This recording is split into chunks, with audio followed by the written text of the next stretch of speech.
I wasn't looking for anything important, just old winter clothes. My mom kept her childhood things in a faded blue suitcase at the top of her closet. I pulled it down, expecting old scarves or photo albums. But instead, an envelope slid out and landed at my feet. My name was on it. My handwriting?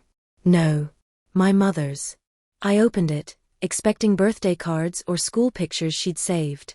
But inside were adoption papers. My adoption papers.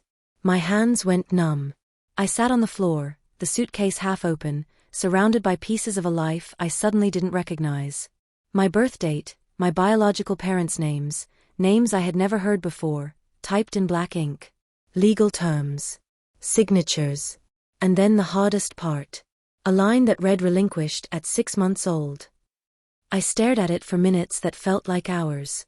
I wasn't angry, just disoriented, like someone had quietly rewritten the beginning of my story while I wasn't looking. When Mom walked in and saw the papers in my hands, she froze. She didn't even try to make up a story. She sat beside me on the floor, her voice trembling. I wanted to tell you, she said. I just never found the right moment.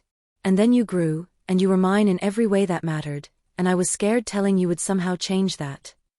I looked at her then, not the woman who kept this secret, but the woman who raised me. The one who stayed up with me when I was sick, who held my backpack on the first day of school, who saved every drawing I ever made. Why didn't you trust me with the truth? I asked, not out of anger but hurt.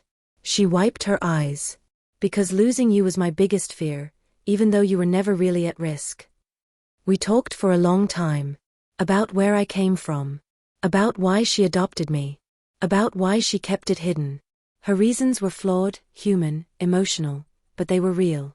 By the end of the night, the shock hadn't faded, but something new had settled in.